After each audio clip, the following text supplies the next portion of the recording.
rain or shine, for such a long, long time.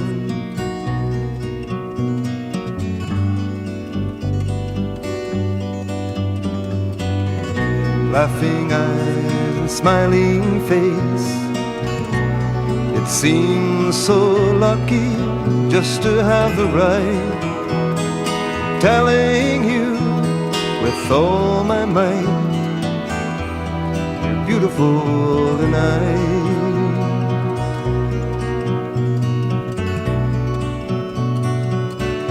And I know that you will never stray, 'cause you've been that way from day to day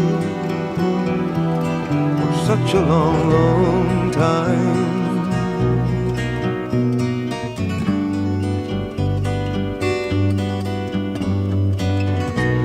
And when you hold me tight, how could life be anything but beautiful? Think that I made for you, you were made for me.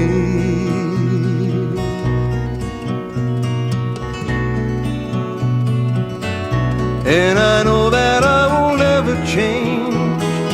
We've been friends, rain or shine, for such a long, long time.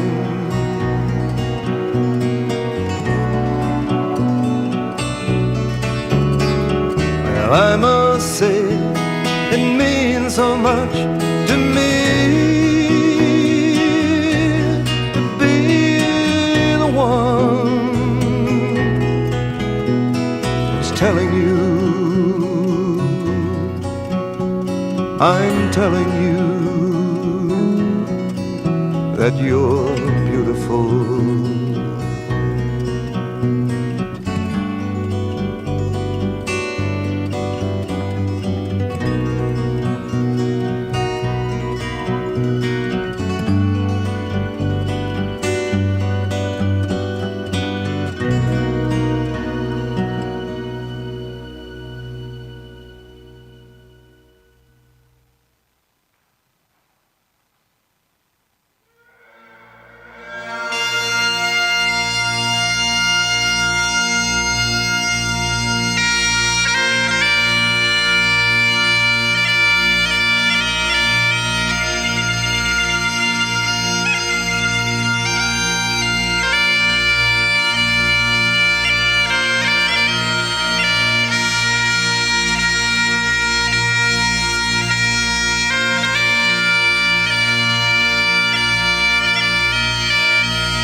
In the cold, cold glen, wherefore many mere have gone, lay me down in the cold, cold glen.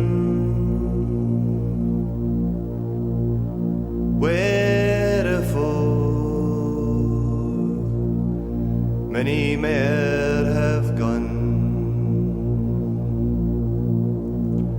When they come, I will stand my ground, stand my ground. I'll never be afraid.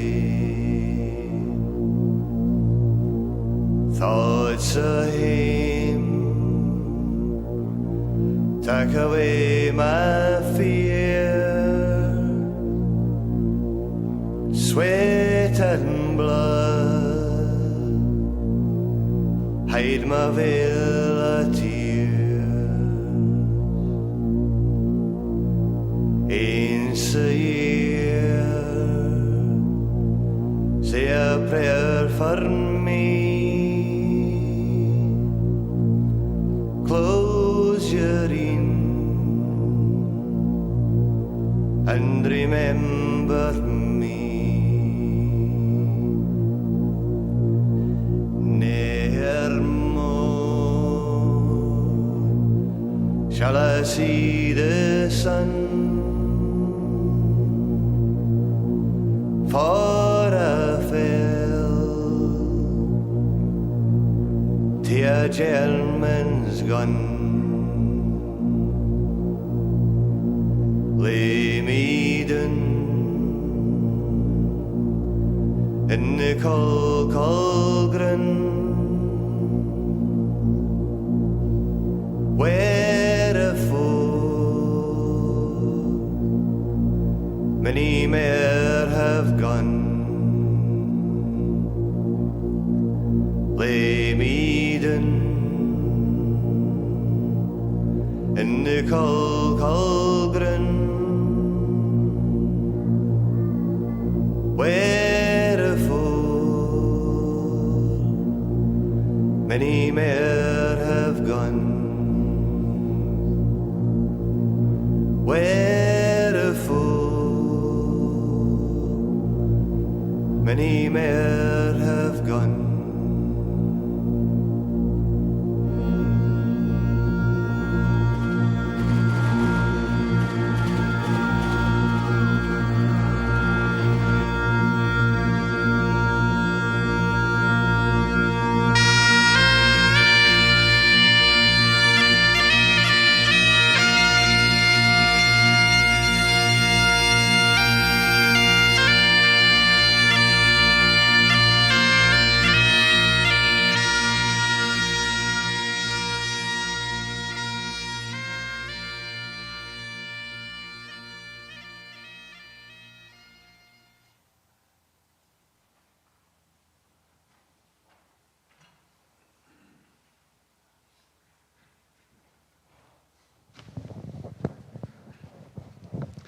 Hello, everyone. On behalf of Bethany Baptist Church, we'd like to welcome all of you here today. And we extend a special welcome to the Franklin family. Days like this are hard to gather, but it is, I believe it's important for us to do so we can remember the young man who has very clearly touched so many of our lives. And along with that, there's going to be a lot of emotions experienced today. So I think the words of Ecclesiastes describe it best for us. For everything there is a season and a time for every matter under heaven, a time to weep and a time to laugh, a time to mourn and a time to dance. There'll be a lot of emotions experienced today, and I believe that all of those are healthy. So you feel free to express yourself how you need to. This is a safe place to do that. Bow with your heads with me as we pray. Father, thank you for the privilege to gather here today and remember the young man who has touched so many of our lives. Lord, lead us today and guide us as we take a time to remember and a time to reflect, to mourn and to laugh, God, and remembering this man. So thank you for that. In your name, amen. Please welcome with me Troop 19, who will be leading us in the honor guard ceremony.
strong enough to be everything that I'm supposed to be. I give up, I'm not strong enough.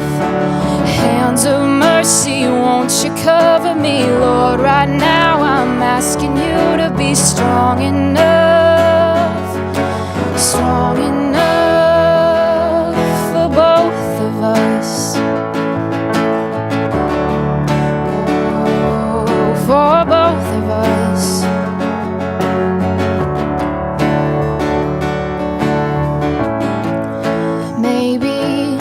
Maybe that's the point, to reach the point of giving up. When I'm finally at rock bottom,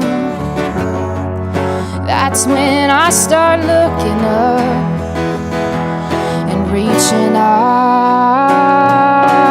I know I'm not strong enough to be everything that I'm supposed to be. I give up, I'm not strong enough. Hands of mercy, won't you cover me, Lord? Right now I'm asking you to be strong enough, strong enough, 'cause I'm broken, down to nothing, but I'm still holding on to the one thing. You are God and you are strong when I am weak. I can do all things through Christ who gives me strength, and I don't have to be strong enough, strong enough. I know I'm not strong enough to be everything that I'm supposed to be. I give up, I'm not strong enough. Hands of mercy, won't you cover me, Lord? Right now I'm asking you to be strong enough, strong enough, strong enough.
May the Lord give me the strength to carry out this deed. And Son, grant me the forgiveness for what I have to do. The end was swift, and the eternal gates swing wide for you. Your duty is done, and now I must do mine. I want to thank you all for coming on this really hard day. But I want to start with a story that'll kind of set the thing for what Jason was. So I get a call at the office. Jason is in first grade, and the teachers are concerned that he's acting strange during recess. Oh, okay. We'd like you to come down and take a look. So I go down, and they say he's hissing at people. He's kind of making a barking sort of sound, and he's walking like he's on, reverse hinge legs, and he's got his arms out of his t-shirt from the elbows out. I said, he's a velociraptor, don't you get it? because he'd been circling all the other kids like, you know, he's hunting. So that's pretty much Jason in a short story. But I'm going to talk about him as a creator, as a scout and counselor, as a soldier, as a student, as a historian, but I will let others speak about him as a friend. So, the creator, early in life he fell in love with animals and Pokemon. I don't know what kid that age doesn't. This led to him deciding that he was going to create his own Pokédex with his own creatures, and so he started drawing creatures and designing, you know, his own. He even built a cardboard box Pokemon game and pretended to play it all the time. This led to him to start to design worlds. And I don't mean just a little bit, I mean he would draw out the land. They would look like ancient maps. He would do the history of the peoples, including, as a shout out to Josiah, the Barks, who are known as being brave and sturdy and yet somewhat quirkily funny. And he would always write the legends that went on with his lands, and we have found book after book after book of what he wrote. And then, in his best British voice, for those who know him, he would record them into his computer. This also led to him doing a whole bunch of artwork, including some fantasy, and for those who are into it, Warhammer 40,000. Jason was a very good artist, even though he never took an art class. And then he started creating videos like the ones you saw in the introductory thing. He was doing a thing about how he was building a Beyblade for his brother for his birthday, but he couldn't figure out how to put it together. So,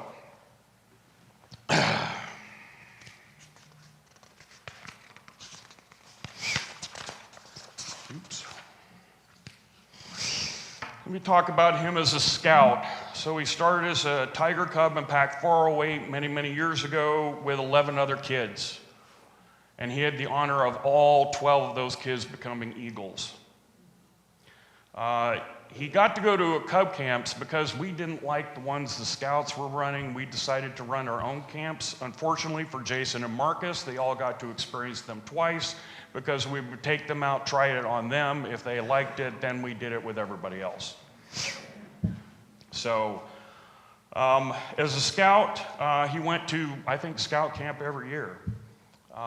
He did 450 milers, including the summits of South Sister, the Matterhorn, and the highest point at Mount Mazama / Crater Lake.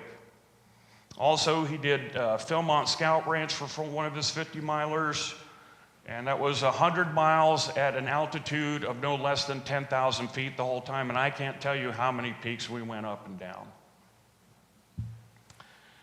He became a counselor at Camp Merriweather, and this was the place he loved most in the world, was Camp Merriweather.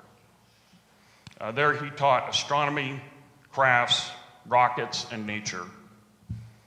And he also pulled a lot of antics with the staff, like the staff went down to a little town that's just down from Camp Merriweather that has all these signs saying, please don't put us on Facebook. So they stole all the signs and put them around their little cabin. So you show up and all the staff would say, don't put us on Facebook. Now the soldier. I didn't even know he joined the National Guard until he showed up at home and said, Dad, I joined the National Guard. I was like, okay. But I was very proud because he decided to join the cavalry. And that's cavalry, not Calvary. One's a hill, one's a horse. So he said that basic training when he went there was easy because he'd grown up with a father who was a former drill sergeant, so he knew what it was like to be yelled at all the time. He was well-liked and respected in a short time. He did outstanding service to his unit. I'm going to try and read this memory from Darian Keyes, one of his fellow trainees. Jason, frankly, was the most reliable soldier in the bunch. Jason was like our knight in shining armor, the smartest and hardest working member of our platoon. Thank you for creating such a great kid. He was truly a blessing through the toughest period of my life, and I will never forget him.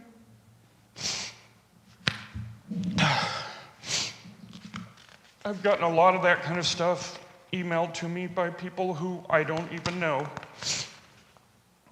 Now I can't even turn the page. Okay. The student. So a lot of people don't know, as intellectual as Jason was, he actually completed the full 4-year program of auto tech at Sprague, which was pretty much a very good accomplishment. He also got into video production, which is why you see some of the videos that you see. A couple of things we found out afterwards is that he'd been accepted at WASC, Western Oregon State, in an undergrad program for teaching. He'd also been accepted as a in the firefighting program at Chemeketa. So, yeah. The historian. So Jason loved to study ancient civilizations. In fact, he had his own little library, basic training there, but he kept borrowing about Mesopotamia and Assyria, and you name it, he had all kinds of books in it. And one of the things that I did raising him was I trained him to be a Roman legionnaire, like I have my other son and a lot of other people, including some that are here. And so he was very good at understanding how all of it worked, and we would go to Renaissance fairs, we would go to schools, we would go to museums, and he did a really good job. You guys saw some of the pictures of him wearing that bearskin and that armor. As part of that also, one of my closest friends trained him as a swordsman, a Viking swordsman. There's a little story.